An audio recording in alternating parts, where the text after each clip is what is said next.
জয়গুরু সকলকে, সবাই কেমন আছো? আশা করি সবাই ভালো আছো। সবাই ভালো থাকো, সুস্থ থাকো। আমি ঠাকুরের শ্রীচরণে প্রার্থনা করি। আজকে রান্না করে নিয়ে এসেছি, দেখো আমি মাছের ডিমের কার্পো ডিম, মানে কার্পো মাছ এনেছিল, তো এটার মধ্যে ডিম হয়েছে। তো এটা দিয়ে ভাবছি বড়া বানিয়ে নিই। কীভাবে আমি বড়া বানিয়েছি দেখো।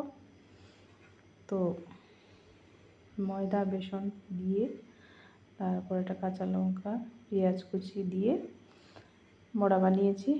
নুন হলুদ দিয়েছি স্বাদ মতো দিয়ে, তারপর কড়াইতে তেল গরম হয়ে গেছে, তো আমি একটার পর একটা দিয়ে দিয়েছি। তারপর বড়াগুলো সুন্দর হয়ে ভাজা হয়ে গেছে।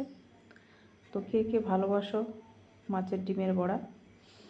আমি বেশি একটা পছন্দ করি না, তো এক দুটো খাই, বেশি আমার এত পছন্দের না। তো সবার নিশ্চয়ই পছন্দের, অনেক রকম করা যায়।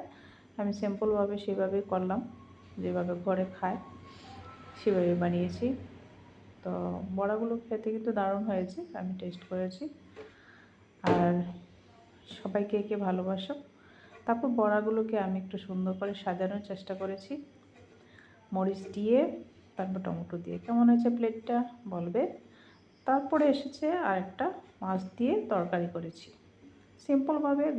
গরমকালে এইভাবে সিম্পল করে খেলে খুব ভালো, স্বাস্থ্যের পক্ষে খুবই ভালো। মশলাদায়ক তেল মশলা বেশি দিয়ে তো খাওয়া ভালো না, তাই আমি নর্মালি এইভাবেই রান্না করি সবসময়, তেল মশলা কম দিয়ে। তো এখন নতুন ঝিঙ্গা বেরিয়েছে, ঝিঙ্গা খেতে কিন্তু খুব টেস্ট লাগে, আমার ঝিঙ্গাটা খুব ভালো লাগে। তো আগে একটু পাঁচফোড়ন, তারপর পেঁয়াজ সম্বাস দিয়েছিলাম। পাঁচফোড়নের মধ্যে পেঁয়াজ সম্বাস দিয়ে তারপর আমি দিয়েছি আলু আর ঝিঙ্গা। তারপর এটা নুন হলুদ দিয়ে, তারপর অল্প একটু জিরে দিয়েছি, তারপর ঢেকে দিয়েছি। তারপর কাঁচা লঙ্কা দিলাম, দিয়ে মরিচের গুঁড়া, ঝাল গুঁড়াটা আমি তো দিই না কোনো সময়, অনেক সময় কালারের জন্য কাশ্মীরি মরিচের গুঁড়ো দিয়ে থাকি। তো এইভাবে এখন নতুন ঝিঙ্গা দিয়ে যেভাবে রান্না করো না, তরকারি একটু ঝোল দিয়ে ভালো লাগে, খুব ভালো লাগে।